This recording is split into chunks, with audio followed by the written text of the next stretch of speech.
করব কাঁকরোল আলুর তরকারি। প্রথমে কাঁকরোলগুলোকে লম্বা লম্বা করে কেটে নেব, আলুও লম্বা লম্বা করে কেটে নেব। তারপরে ওভেনের উপরে একটা কড়া বসিয়ে কড়া গরম হয়ে গেলে একটু বেশি করে সর্ষের তেল দেব। সর্ষের তেল দিয়ে এর মধ্যে দেব সাদা জিরের ফোড়ন। ফোড়ন ভাজা হয়ে গেলে দেব পেঁয়াজ। পেঁয়াজ মোটামুটি ভাজা হয়ে গেলে এবার দেব আলু। আলু ভালো করে নেড়ে নেব। আলু নাড়া হয়ে গেলে এবার কাঁকরোল দিয়ে নাড়তে থাকবো। সবসময় যে মাছ মাংস ডিম খেতেই হবে তার কোনো মানেই নেই। মাছ মাংস ডিম সবসময় দেখবেন ভালো লাগে না। মাছের মধ্যে মনে হয় একটু সবজির তরকারি হলেই ভালো হয়। প্রথমে 1 চামচ হলুদ গুঁড়ো দেব, তারপরে দেব 1 চামচ লঙ্কা গুঁড়ো, আদা রসুন বাটা সামান্য একটু।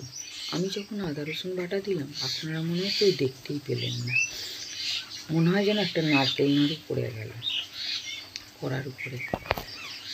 আসলে আমি শিলনোড়ায় কালো জিরে বেটেছিলাম, সেই শিল আর ধুইনি, তার মধ্যেই আদা রসুন বেটেছি। তা কালো জিরে তো খারাপ জিনিস না, আর আদা রসুন বাটতে আমি একদম জল দিইনি। একটা নারকেল নাড়ুর মতো লাড্ডু হয়েছে, সেটাই কড়াতে দিয়ে দিলাম। আমি যতক্ষণ কাঁকরোল আলু সব ভেজেছি ততবারই ঢেকে ঢেকে ভেজেছি। তরকারি সবজি যদি ঢেকে ঢেকে ভাজা যায় দেখবেন তরকারির সবজি ভালো মজে যায় আর তরকারি খেতেও ভালো লাগে।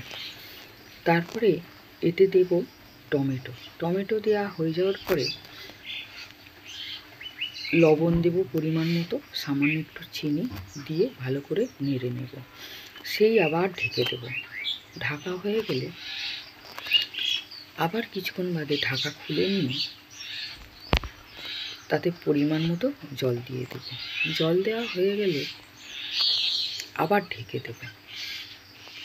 ঢাকা খুলে নিয়ে আমার বানানো গরম মশলাটা সেটা দিয়ে দেব, দিয়ে ঢেকে দেব। এই যে আমার কাঁকরোলের তরকারি রেডি।